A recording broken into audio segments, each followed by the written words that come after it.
Good morning students. पिछली video में मैंने आपको शब्दालंकारों के बारे में बताया। चलिए आज मैं आपको अर्थालंकारों के बारे में जानकारी देती हूँ। अर्थ अलंकार, अर्थ में चमत्कार उत्पन्न करने वाले अलंकार अर्थ अलंकार कहलाते हैं। इस अलंकार में अर्थ के माध्यम से काव्य के सौंदर्य में वृद्धि की जाती है, अर्थात जिस रचना में अर्थ के कारण चमत्कार उत्पन्न होता है वहाँ अर्थ अलंकार होता है। अर्थालंकार में अर्थ की प्रधानता होती है। यहाँ उसी अर्थ वाले शब्द को बदल देने से कोई अंतर नहीं पड़ता। अर्थ अलंकार के 5 भेद हैं: उपमा अलंकार, रूपक अलंकार, उत्प्रेक्षा अलंकार, अतिशयोक्ति अलंकार और मानवीकरण अलंकार। पहला हमारा है उपमा अलंकार। उपमा अलंकार जहाँ काव्य में किसी वस्तु या व्यक्ति की तुलना रूप और गुण की समानता के आधार पर किसी अत्यंत प्रसिद्ध दूसरी वस्तु या व्यक्ति से की जाती है तो उसे उपमा अलंकार कहते हैं। जैसे पीपर पात सरिस मन डोला, यहाँ पर मन का डोलना पीपल के पत्ते के समान बताया गया है। इनमें दोनों को एक दूसरे से तुलना की गई है कि जिस प्रकार हमारे मन में निरंतर विचार आते रहते हैं, वैसे ही हवा के झोंकों से आपने देखा होगा कि पीपल के जो पत्ते हैं बहुत तेज नहीं हिलते, धीरे धीरे हिलते रहते हैं। ऐसे ही मन में निरंतर जो विचार हैं वो आते रहते हैं। इस प्रकार इन दोनों की आपस में क्या की गई है? तुलना की गई है। उपमा अलंकार के अंग हैं कितने?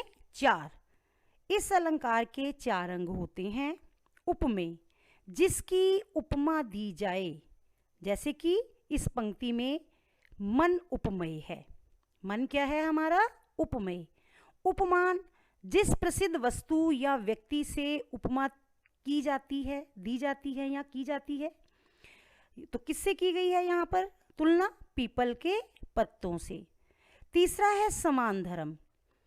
उपमेय उपमान की वह विशेषता जो दोनों में एक समान है, यानी कि पीपल के पत्ते भी धीरे धीरे हिलते हैं और मन में भी निरंतर आवाज हैं जो आते रहते हैं, यानी कि डोलता रहता है मन।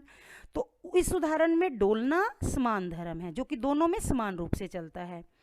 चौथा हमारा है वाचक शब्द। वे शब्द जो उपमेय और उपमान की समानता प्रकट करते हैं, जैसे इस उदाहरण में सरिस वाचक शब्द है। एक मैं आपको विशेष पहचान बता दूं कि उपमा अलंकार की विशेष पहचान क्या है कि इसमें समान, सम, सरिस, सा, से, सी आदि जो है वाचक शब्दों का प्रयोग किया जाता है। एक और उदाहरण देखिए, मुख मयंक सम मंजू मनोहर। देखिए इसमें सम आ रहा है ना, तो सम आते ही हमारे पास एक विशेष पहचान बन जाती है कि ये कौन सा अलंकार है, समानता के लिए प्रयोग किया गया है। तो ये कौन सा अलंकार है? उपमा अलंकार। इस पंक्ति में उपमेय क्या है? मुख। उपमान क्या है? मयंक। मयंक यानी कि चांद। मुख को की तुलना किससे की गई? चांद से। साधारण दाम धर्म इसमें क्या है? मंजू मनोहर, यानी कि उसके समान सुंदर, सुंदरता के आधार पर इन दोनों को एक समान बताया गया है। और वाचक शब्द इसमें क्या है?